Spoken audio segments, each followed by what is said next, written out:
Welcome to the 20 Minute Gamer channel. I'm your host, Nick, and today we're bringing you a video that's quite a bit of a departure from other videos that we have posted in the past. If I can just get about 3 minutes of your time right now, I want to explain to you what we're building here. And then I can't wait for you to meet who we're going to be talking about today. Now, I had everybody vote a couple of days ago on whether we wanted something to be simple or abstract. And by a wide margin, everyone sort of voted to keep it simple. Well, this is the surprise. This is what was coming. I hope none of you are disappointed. What we are going to be pushing is a new series that I'm calling the Content Creator Showcase. I'm going to be pulling in young YouTube channels. I'm going to be interviewing them about their channels, what their mission is, what types of games they play, and I'm just going to be trying to help them get some exposure. Now, I once was a young channel. I didn't start my channel with 1,100 plus subscribers like I have now. I started at 5, some very close family members and friends, and over a year and a half, my channel has grown into what it is now. Now, my gaming content isn't going anywhere, and I don't know how often these interviews are also going to happen. However, with that being said, I'm in a position where I have people who believe in my channel. With that comes a tremendous degree of trust. Now, I have channels that I watch on my own, and I also have a tremendous selection of channels that I'm subscribed to that are not 500,000 deep, okay? Many of the channels that we interview here are going to be those such channels. Now, I am not necessarily subscribed to every single channel that I interview, and I want to explain that here real quick. Just as a brief disclosure, the only reason that is simply because I'm not necessarily interested in every single type of game that's played out there.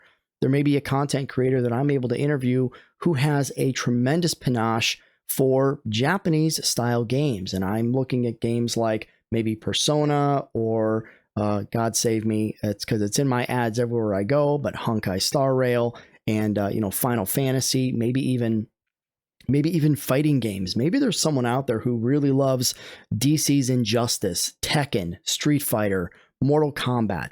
Well, those are all games that I kind of like watching in my spare time, but they aren't necessarily games that I'm probably going to be playing. I'm no good at them. I'm no good at them. I'm not going to waste your time. But what I do want to be able to do is I do want to be in a position where I can bring those content creators forward and I can showcase them on my channel. Quite honestly, there's just a lot of untapped talent out there. And I've said this before, a lot of these younger channels are putting out great content, especially on new release games, and it's just getting lost in the void. It's getting lost in all of the other noise that's coming down the pipe. They shouldn't be. They shouldn't be getting lost. They should be front and center. So with that all said and done, we're going to go ahead and bring in our first in the series. Is someone who I've played games with before already, and I can't wait to introduce you to him. We're here with Sam from the Blood Samurai channel. I assume, is it okay to call you Sam? I hear yourself addressed like that on the videos. Yeah, that's perfectly fine. Beautiful. So I've got your details on the screen right now, but tell me a little bit about your channel and how can people reach you if they want to talk to you? Okay, yeah, my channel, it's the Blood Samurai. I play a lot of roguelike games. That's the main focus of the channel. I mean, there's definitely other games that I enjoy playing as well outside of roguelike, so when I get to it, I might record some of those games. I mean, I've posted a few of those games on the channel already, but I do try to mainly focus on roguelikes as they're just the games I enjoy the most. But yeah, if anyone ever wants to get in touch with me, obviously if they leave a comment on one of my videos, I'll always see it. If I miss a comment though, they are more than welcome to join the Discord server that I leave a link in all of my videos. Otherwise, I do have a contact email, which is thebloodsamurai13@gmail.com. And I'm considering putting just like my Discord information, like my Discord account, in my description, and that might be a little bit easier for people to reach me through, as Discord is going to be like my main way of talking to people. Awesome. Yeah, right on. I mean, it's I think it's always obviously super important if you do have an email. I know that you can put email on YouTube and stuff like that, but Yeah. I think if anyone wants to reach out, comments are always there. Hmm. I think that's awesome. Yeah, it's open and communication is always a plus, and it sounds like you, Sam, you're kind of right on board with reaching out and Yeah. engaging the audience. Yeah. I do. I really do try because I mean, I'm just one person, so I mean, I only have one set of ideas, so I'm always open to hearing some of the ideas that like my audience and stuff has. I mean, I've definitely taken some inspiration from for like video ideas from the comment section. So that's been how I've been able to create some of these videos. It's just from the ideas from the comment section. So it really does help out a lot. I can't agree with you more. I think that that's fantastic, and I definitely think it's important to stay open minded to the comments that come through. Obviously, you've got to be able to filter out what is nonsense and what is Yeah. legitimate. There's going to be some trolls out there. There's going to be people out there that they aren't necessarily going to be saying the nicest things, but having a sound mind and being able to kind of filter, oh, this person's claim is pretty legitimate versus this person Yeah. who may just be trying to get a rise out of you, so to speak. Hmm. I think that's just exceptional. I Um, completely agree. so, where are you generally located, and what kind of time frame can people roughly expect to see your posts come through? Nothing too personal. I mean, you don't have to give us a Yeah. state and a city, but what kind of a time? What, I guess, maybe time zone, or where you're Yeah. generally located. If I'm in Iowa. I live in Iowa, Yeah. so I don't care what people know about me, but I'm different than other people, I guess. Yeah. I mean, yeah, I live in Nebraska, so like my time zone is like, it's Central Standard Time.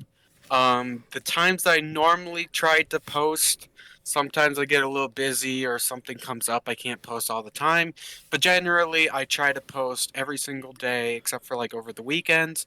And then I try to post 3 videos a day, one at 8 a.m., one at 12, at noon, and then one at 4 p.m. So I try to keep that as like on a consistent basis. I do my best. Like I said, sometimes things come up and I don't always get the chance to upload, Yeah. but that's the general time frame when I upload. Excellent. Yeah. Good. A good spread too. It gives people maybe who come from all different time zones an opportunity to catch a Yeah. new, fresh video that you've dropped. So I think that's fantastic. Yeah, I mean, like the 4 p.m. time zone was definitely, it's like, especially when school time is around, and if like when people are, getting off of school or something like that. That's kind of like where the idea for the posting at 4 p.m. So it's not like you're getting home from school and it's already been like 8 hours or 4 hours since like I posted a video. It's like you get home from school and it's maybe been, a few minutes, like 30 minutes at most. And then there's already a new video, and just so you're not like, if you want to comment on a video and you're worried about like, oh, it's already been 8 hours, he's not going to see my comment. It's like, well, it's a new video posting at 4 right as you get off of school, so you'll be able to comment and you'll be like one of the first people to comment on the video. So we kind of talked about, early on in the video, we kind of talked about game style. You really kind of specialize in roguelite or rogue style games. What's Mhm. your history there? What's the interest? I mean, I would definitely say there's a lot of games out there that are very much so like you can play it for hours and hours and hours and hours, never get bored of it. But I would say they are very like it's very hard to come across those games if when you're looking outside of like the roguelite genre of games. I just feel like those roguelite games, if they're made extremely well and they have like a lot of content to them, like the replayability for those games and the amount of content that you could like just constantly be finding it just seems for me it's just a lot of fun. Like it's complete, like even if you've spent hundreds of hours in this game, you could go into a run and get a completely new run that you've never had before. And that, like the random, like the RNG, aspect of these games is really what I enjoy the most because Yeah. everything is completely new. Every single run, and like you could maybe get a duplicate run, but that's gonna take a lot of time to get like a run that's the complete same as like one of your previous runs. That takes a lot of time, and so yeah, I mean that's why I just enjoy it the most is the RNG aspect of it. Yeah, you know what, man, I love that you said that because that really is kind of a thing for a lot of people. I think why they enjoy roguelites and roguelike games is purely for the fact that no run is really ever the same. And Yeah. you also get something out of it even when you lose. Mhm. I mean, Yeah. you and I Exactly. we've played Ravens Watch, and you know, no matter how many times you die, man, you get that experience, you get something out of it, and you don't have to reload a save. You know, just because you died, it Yeah. doesn't mean it's over. You know, so there's a Yeah. really nice balance to what you get into it as well as what you get out of it. I think maybe. Yeah, yeah, yeah, exactly. Like, yeah, you get even if it's even with like roguelikes, obviously when you die, you don't I mean, like that's the difference between like roguelikes and roguelites. It's like with the roguelites, you get like there's like experience like there's something outside of the runs that you gain. With the Hmm. roguelikes, it's more just about skill, and that's Yeah. I mean, like I said, I love the RNG. Like that's why I play them is for the RNG. But then you also like even if you're not really getting anything uh like in the game. You're not really getting anything in the game, but you're still gaining like you're increasing your skill level in the game and you might progress, further and further and further as you keep playing. So that really is why I like it. I'm excited for this is from when this is being recorded. It's probably Hmm. not going to air by then, but in a couple of days from this recording, we have that closed beta coming from Endless Dungeon. I'm going to be giving Sam a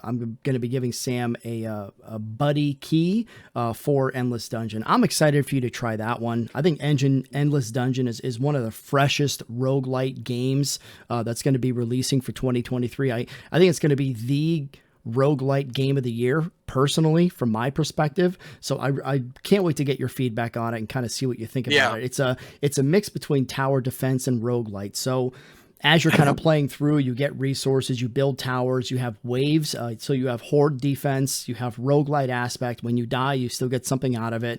You have turret defense, which I see you play a lot of turret defense games as well because you get Oh, I love you. I know you do, man. I love your turret defense games. I love watching those videos. But yeah, so you really get that aspect of like turret defense, roguelite aspect, and all of that. So I can't wait to kind of get your feedback on that one. Yeah, I mean I can't wait to play it. So, who do you kind of grab inspiration from? You know, what YouTubers or gamers have you watched? Growing up, or I mean, even currently to today, that you're kind of like, God, like I love their format. I love what they do. They're really setting the Yeah. standard for what I like to kind of present to my viewers. Well, honestly, for me, I didn't, especially like growing up and stuff, I didn't like specifically, I never really was into, like, I never really tried out any roguelike games growing up.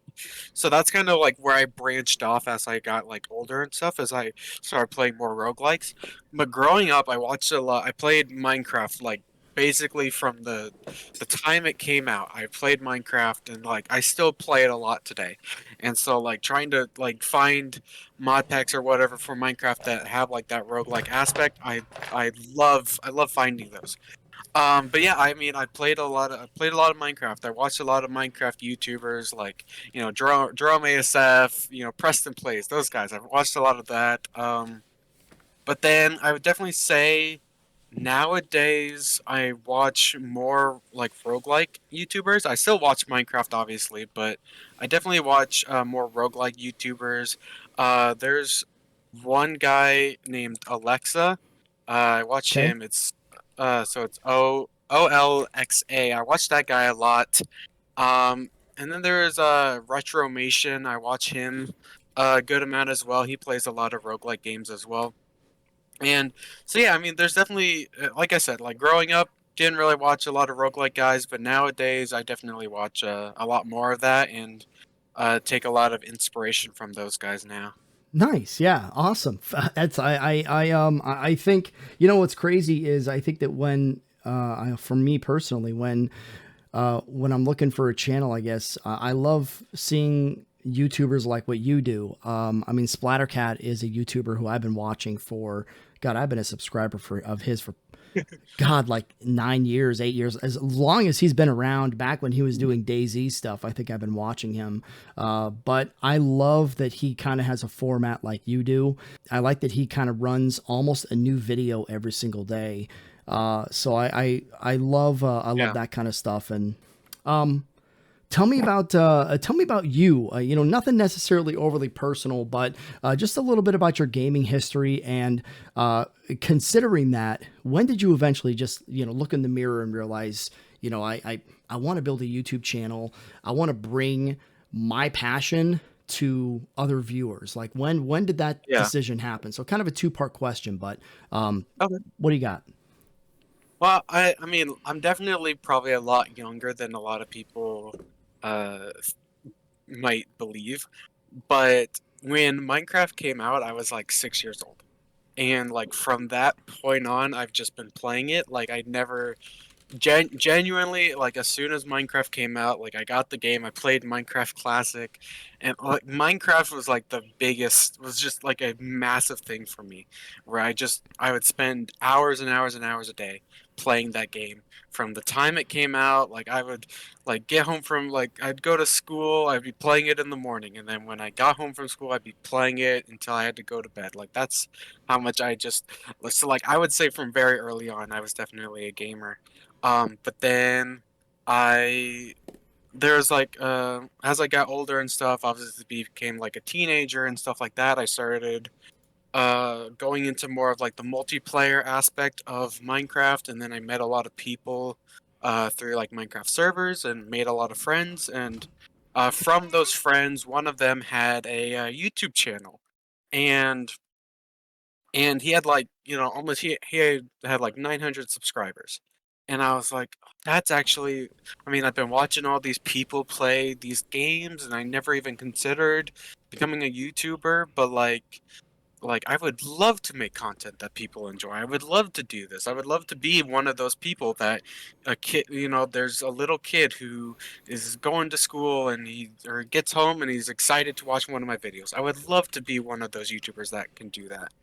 And yeah, I mean, that's like, I think just for like that mindset, just kind of going on from that point, that's kind of when I wanted to become a YouTuber and start making videos. And then obviously, like I got into roguelikes, and then I feel a lot of people enjoy roguelikes, and it gives me a lot of replayability, allows me to make a lot of videos, and I genuinely do hope people are enjoying the videos that I make. I mean, that's why I make them. So I think they are. I mean, honestly, man. I mean, you do have a lot of views on your videos. That when I look yeah, back at my early videos and I see the videos I created, I see that whatever format you're using is working really, really well. And I don't remember having, man, some of my early videos, I think I had like 5 views on, and I see some of yours, in the, 70s, 80s, hundreds. And I mean, that's where you want to be. You're definitely getting that exposure. So I think that people are loving your videos. You've also got a great personality. I think you bring a lot to your videos as well. So like I personally love watching. I love watching your channel, man. You're just a really easy viewing channel, and I don't ever feel like it's going to be too intense, even though some of your some of your gaming experiences can be intense, like that.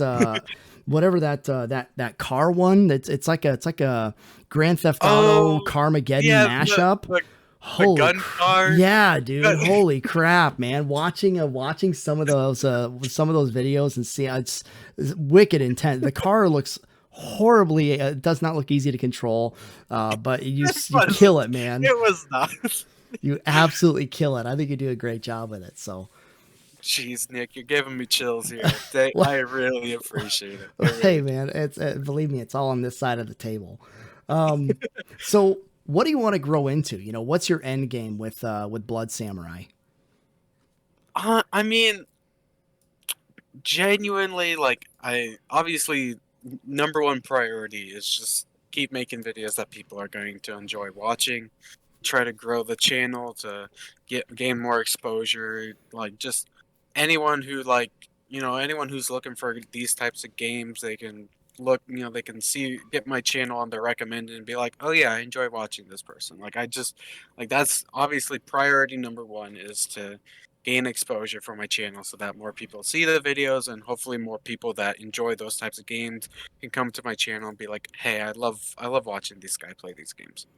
Priority number two, which is probably more specifically will answer the question is um I'd love to have some sort of obviously this is going to take a long time, but I'd love to have some sort of support like for my family and stuff like because I mean I kind of have I've been just basically I've just been trying to find a job and stuff like that. I haven't really found any like steady source of income.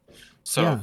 YouTube thing is definitely something that I'm not I'm not like I said, I'm not super focused on it being my main job, at least not at the moment.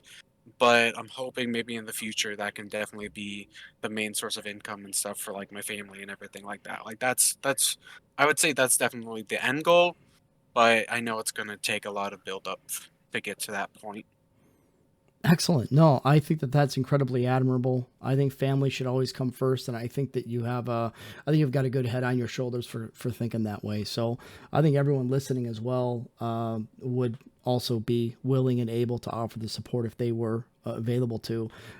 One thing for the audience is always keep in mind. I mean, watched ads go a long way as far as ad Mm. revenue for Yeah. YouTube creators. So even if you're not able to subscribe to their channel as far as like the joining membership process goes, or even if you can't support through like a Patreon, just watching those 2 minute long ads goes a long way for Mhm. YouTube content creators. They get a decent amount of ad revenue back from Google. So just kind of keep that in mind when you're looking at some of the smaller channels on how you can support them. But that's awesome, man. I think that's incredibly admirable. Thank you. Thank you. My last question for you is kind of philosophical. It's just going to be, what one message would you like to get through to your audience?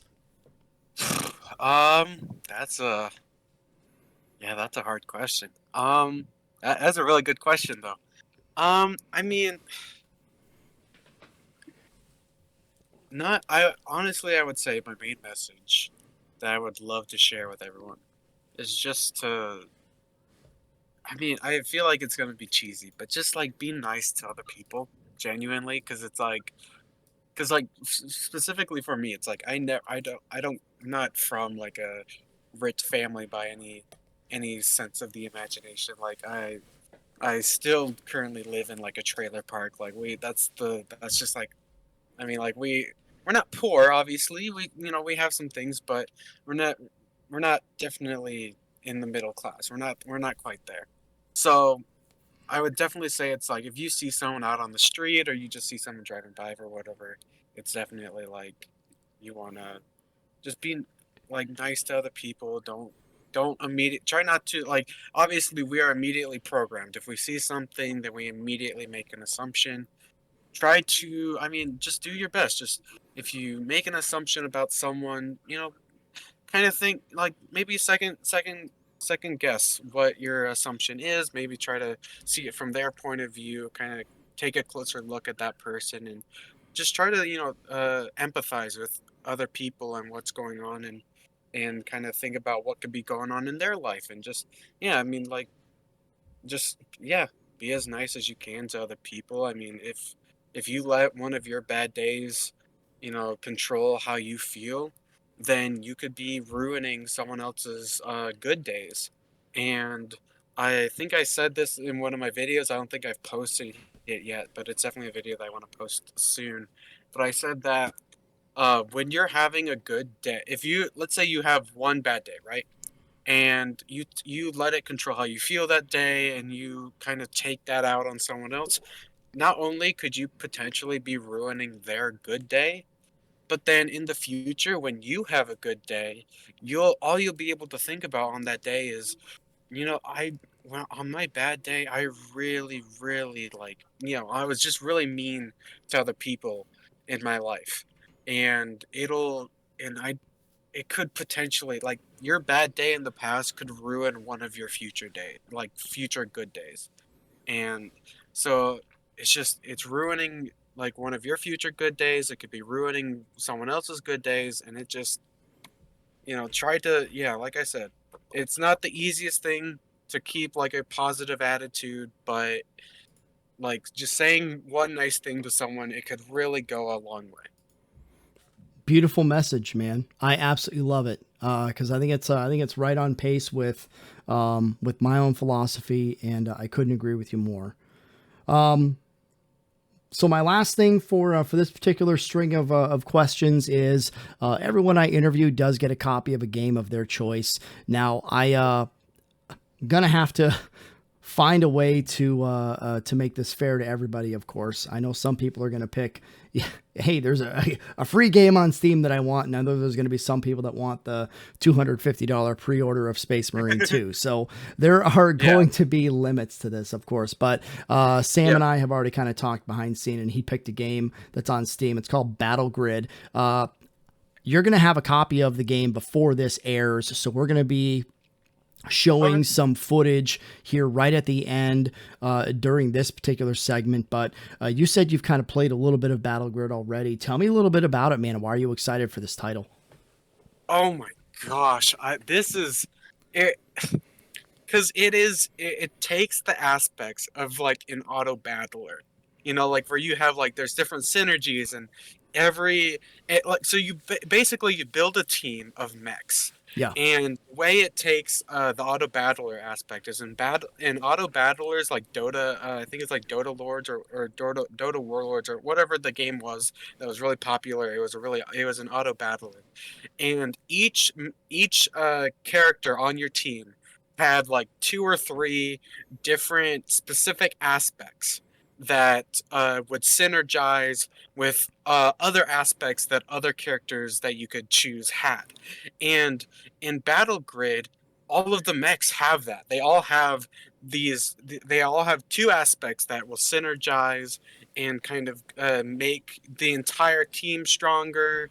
Or there's they each of these aspects just have their own unique like ability that when you get like 2 or more mechs that synergize together, just make your team so much stronger.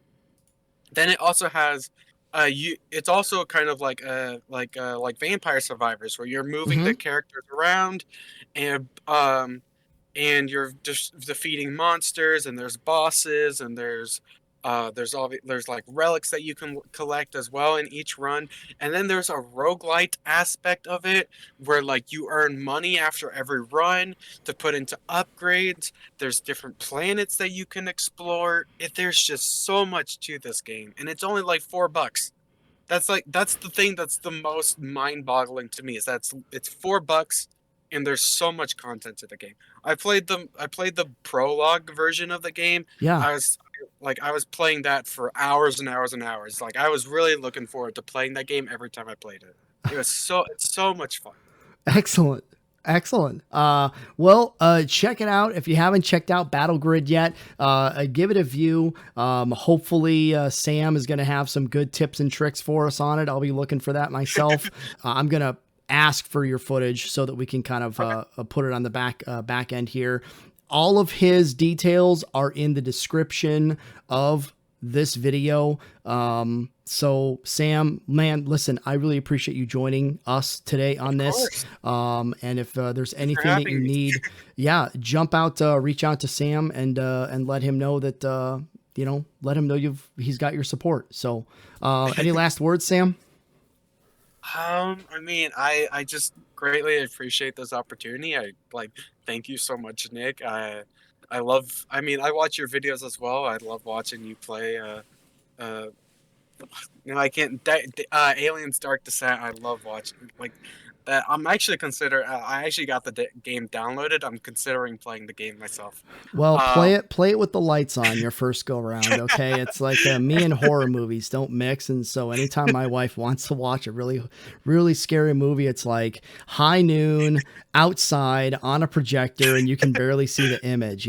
So I don't do scary movies, and Aliens Dark Descent, quite honestly, they get some thumbs up from me for the first playthrough. When you're invested in a dark room, man, it's a scary show. So I appreciate you joining me today, Sam. Once again, everybody, please check out the Blood Samurai.